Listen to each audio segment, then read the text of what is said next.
आणि आपण हा ब्लाऊज शिवायला सुरुवात करतोय त्यासाठी तुम्हाला ओल्ड साडीचा पदर लागणार आहे आणि हा आहे तुमचा 6 नंबरचा शिवण्यासाठी लागणारा ब्लाऊज. पण त्यासाठी काय लागणार आहे की अर्धा मीटर अस्तर घेऊ शकता एका नॉर्मल मापासाठी आणि थोडंसं जाड माप असेल तर संपूर्ण ब्लाऊज पीस घ्या तरी होऊन जाईल.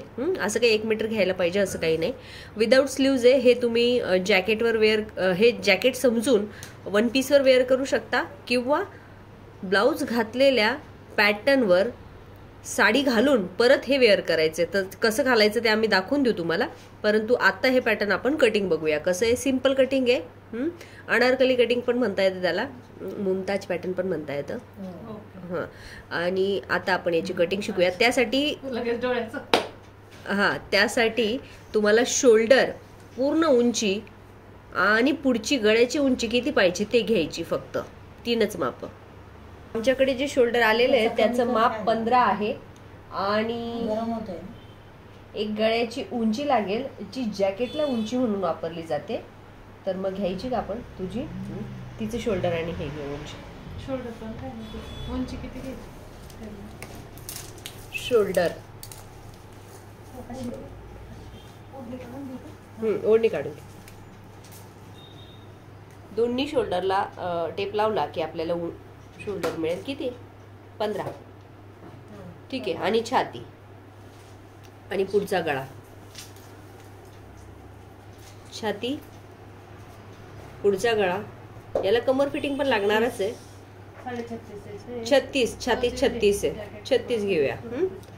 आणि पुढच्या गळ्याची उंची बघ ना कसा टेप लावशील तू, तुला समजेल किती पाहिजे. थोडा खाली घे, थोडा खाली घे. ओके 11.5 गळा लागणार आहे तिला. लास्ट चेस्ट जिथे संपेल तिथे गळ्याची उंची येईल आणि ती आहे 12 नाही 11.5. ती आहे ना वर पण आली पाहिजे. थोडस ते पॅटर्न वर येतं, चेस्टला सपोर्ट करतं. आणि हा ओके 11.5 अर्धा इंच कमी घ्यायची. 12 येत होती तर आपण 11.5 घेतली. आणि ही झाली तुमची जॅकेटच्या पुढच्या गळ्याची उंची. त्यानंतर तुम्हाला शोल्डर घेतलंय, गळाची उंची घेतली, कमर फिटिंग पूर्ण उंची आणि कमर फिटिंग. आणि कमर फिटिंग बरोबर फिट मध्ये जशी ब्लाउजला लागते तशीच किती आहे 32, कारण त्याला तिथे हुक येणार आहेत. हा कमर फिटिंग बरोबर 32 आहे. आणि पाठीला गळा नाहीये त्याच्या पुढेच आपण बटन्स हुक टाकणार आहे त्याला. खालून 3 इंच आहे आणखी त्याच्या. नाही 3 आहे. डायरेक्ट उंची मोजायची. आता बॅक साईड जाऊन तुम्हाला किती पाहिजे. बॅक साईडला तुम्हाला जेवढं जॅकेटची उंची पाहिजे तेवढी साधारण नॉर्मल 12-13 घेतात मुली. पण मुलीची हाईट चेंज झाली की 13 चालेल. 3 हुक येतील पुढे. ठीक आहे 13 उंची. आणि आपण अशा पद्धतीचे माप घेतले. आता आपण याच्यावर टाकूया पेपरवर. प्रथम राहील ना लक्षात तिच्या माप काय काय घेतले. शोल्डर घेतलं 15, गळा पूर्ण उंची पुढचा गळा पूर्ण उंची किती 12 घेतली ना. 13. पुढचा गळा किती घेतला. पुढचा गळा 11.5. माझा इतकाच आहे साधारण 11-11.5. एखादी हाईटला कमी मुलगी असली तर 10. 32 एवढेच माप लागतात त्याला. हा कमर फिटिंग बस इतकेच. बाही उंची नाही, बाही फिटिंग नाहीये, 4 माप. मागचा गळा नाहीये. बघू लिहिले का तू. 34 ठीक आहे ना काय हरकत नाही. शोल्डर 15, पुढचा जो गळा आहे तो 11.5, नंतर कमर फिटिंग घेतली 32 आणि पूर्ण उंची 13. आणि पूर्ण उंची टाकून घ्या. प्रथम पूर्ण उंची टाकून घ्या. बनवू का राधिका बनवू. पूर्ण उंची 15च्या ऐवजी किती घ्यायला पाहिजे 16, 1 इंच एक्स्ट्रा. पूर्ण उंची आता आहे कुठलं बाकी. पूर्ण उंची डायरेक्ट बनवतोय जॅकेट. मग आपण 13 आहे ना त्याची तर घेतलेली. किती 13 घेतली. इथं किती 15 घेतली तुम्ही. नाही शोल्डर 15 आहे. शोल्डर 15, पूर्ण उंची 13 आहे. आणि पुढचा गळा ठीक आहे पूर्ण उंची 13 आहे तर 14 घ्या. आणि 14 घेऊन छातीचा चौथा घ्या. किती छातीचा चौथा 36 आहे. 9 चोक 36. चौथा भाग 9 आहे. आणि प्लस फक्त 1 इंच करायची जॅकेट मध्ये. कोणत्याही जॅकेट पॅटर्न मध्ये प्लस फक्त 1 इंच करायची. छातीचा चौथा 9 अधिक 1 आणि आपण शिकत आहोत जॅकेट पॅटर्न. टोटल माप 10.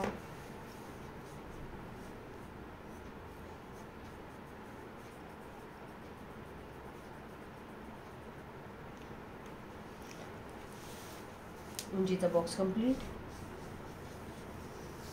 आणि शोल्डरच्या हाफ कायमस्वरूपी आपण वापरतोच. आता इथे पुन्हा घेऊया. किती शोल्डरच्या हाफ? 7.5. आणि 7.5ला इथे प्रथम खूण करून घेऊया. त्यानंतर उचलायचे 7.5 जसेच्या तसे इथे पण ठेवून घेऊया. आर्म होल होईल. 7.5 जसेच्या तसे, बिलकुल काही चेंज नाहीये. वाढवायचं नाही, कमी करायचं नाही. पण 1 इंच आतमध्ये घेऊन एक बगल जे ते आखून घ्यायचंय आणि उलट बगल आखायचं. याला उलट म्हणजे काय तर आतमध्ये अर्धा, कारण जास्त पुढची फिनिशिंग आहे बिलकुल चूर न पडू देता पुढे आपल्याला फिनिशिंग आली पाहिजे बगलेमध्ये. 1 इंच आणि मग इथे अर्धा पावणा घेऊन तुम्ही इथे फिनिशिंग देऊ शकता. म्हणजे हे दुसरं बगल तयार होईल. आपण एरवी बगल इकडे तयार करतो. आता मात्र कॉलरच्या पॅटर्नला, बऱ्याच पॅटर्नला आपण हे बगल वापरतो. हे पण तुमच्या लक्षात येऊन जाईल की कसं वापरतो. ठीक आहे. त्याच्यानंतर शोल्डरचा उतार देऊन ठेवायचा आहे. संपूर्ण मापाला हाफ करायचंय आणि तुम्हाला आवडेल तेवढं शोल्डर ठेवू शकता. पण अर्धा ते 1 इंचने याला वाढवायचे. मग कितीने वाढवू? अर्धा किंवा 1. मग अर्धाने वाढवू शकता. मग अर्धाने वाढवलं तरी गळा छानच येणार आहे. त्याच्यानंतर इथून पूर्ण रेषा सरळ ओढून घ्यायची. पण कुठपर्यंत? गळा उंची किती घेतली आपण? 11.5 पर्यंत. आणि शोल्डरचा उतार द्यायचा. तुम्ही बनवा नंतर पुढे. मॅडम 1 मिनिट बोला ना. हा मागचा पुढचा मुंडा तयार होईल का? आपण जो हा मागचा आहे माझ्याकडे आणि हा पुढचा झाला. जो आपण पहिले वापरत होतो ना पहिला म्हणून, तो आता मागे गेला आणि त्याच्या आधी एक बनला. म्हणजे बगलेच्या पण आतमध्ये एक गेला. माझ्याकडे असं आहे साडीवरचा ब्लाऊज पीस. वाव, मग याचा छान दिसेल ना ते. छान दिसेल ना. आणि मध्ये आपण साडीच्या साडीचं ब्लाऊज प्लेन ब्लाऊज टाकेल. मग त्याच्या मग मध्ये अंडर मध्ये प्लेन ब्लाऊज टाकून देऊया आपण. त्याच कलर, त्या साडीला मॅच होणार. ग्रे कलरची साडी आहे आणि हा पिंक कलरचा ब्लाऊज. तुझं माप द्यायचं होतं ना. मीच ठीक आहे. पण हे कशावर पण चालणार आहे. दुसरा एखादा तू व्हाईट वन पीस शिवला त्याच्यावर जर घातलं तर काय क्लास दिसेल एकदम. याचं सुद्धा आपल्याला ते चालणार आहे. ज्यांच्याकडे पदर अवेलेबल नाही त्यांचा आपण असा डिझायनर पीस टाकू शकतो. तर मग आपल्याला इथपर्यंत चांगलं लक्षात आलेलंच आहे. आता आपण बघूया की याचा गळा कसा तयार होईल. गळा तयार करताना प्रथम माप इथे 1 इंच घ्यायचं आणि इकडे अर्धा. 1 इंच बाहेर.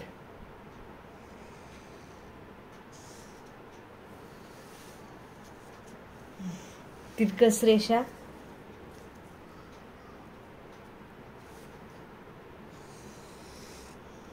त्याच्या निम्मे.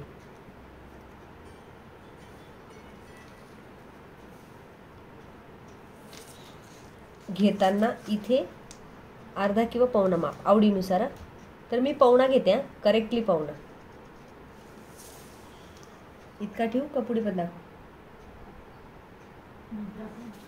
पॉइंट लक्षात आली ना. मग आता याला गोल चढायचं.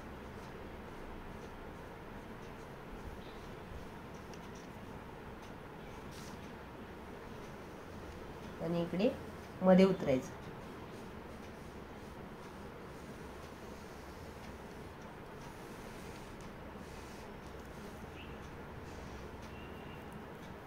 नंतर या संपूर्ण मापाला पण निम्मे करायचं. इथे जसं पावणा आलो ना तसं पावणाच्या अर्धा असं घेऊ शकतो. मग याला उलटा करू शकतो. तुम्हाला जर जमत असेल डायरेक्ट तर तुम्ही असं करा. आणि इथे गोल करून घ्यायचा आहे.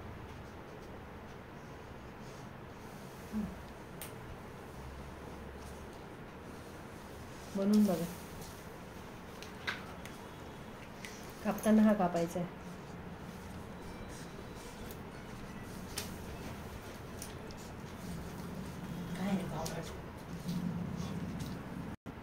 इथे 1 इंच बाहेर गेलो, इथे 1.5 पण बाहेर जाऊ शकता, ज्याच्या त्याच्या आवडीनुसार. चेस्ट जास्त असेल तर तुम्ही 1.5 इंच बाहेर जा, म्हणजे तो सेप आणखीन पुढे जाईल आणि आणखीन मग तो तुम्हाला वेगळा भेटेल. म्हणून 1.5 करू शकता इथे 1च्या ऐवजी.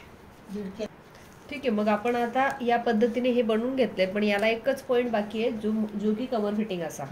आणि कमर फिटिंग ही तुम्हाला प्रत्येकाला द्यायचीच आहे. तर मी इथे 1 इंच देते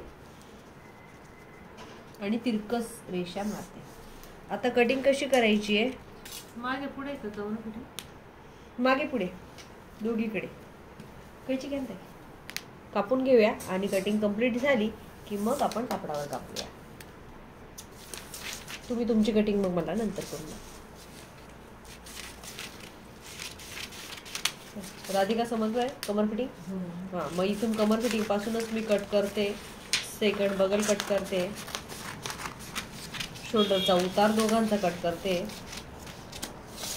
आणि गळ्याजवळ फक्त अशी आणि अशी खून मारून ठेवते की जेणेकरून लक्षात राहील की आपला गळा कुठून होता. एकाचंच बगल कट करायचं आपल्याला.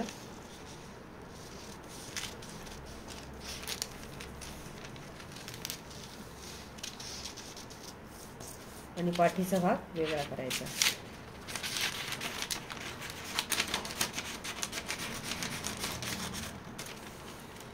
त्यानंतर गळ्याचं सेप कापून घ्यायचा. एक पाठीचा भाग हा झालेला आहे तुमचा, हा आपण बाजूला ठेवूया. याला आणखीन तुम्हाला अट्रॅक्टिव्ह जर देता आला तर देऊ शकता. म्हणजे मी थोडासा पुढे घेतला बघा, आणि मग हा पुढे घेण्यासाठी अट्रॅक्टिव्ह देण्याची गरज नाही. तुम्ही 1.5 इंचवर घेतला तर तो तसाच येईल. आणि मग मी घेतलेला आहे असा, आणि तो गळा तुमचा असा दिसणार आहे. म्हणजे इकडे पण कोरा आहे असं समजा. आणि आता हा झालेली कटिंग आपण आता कापडावर कटिंग बघूया.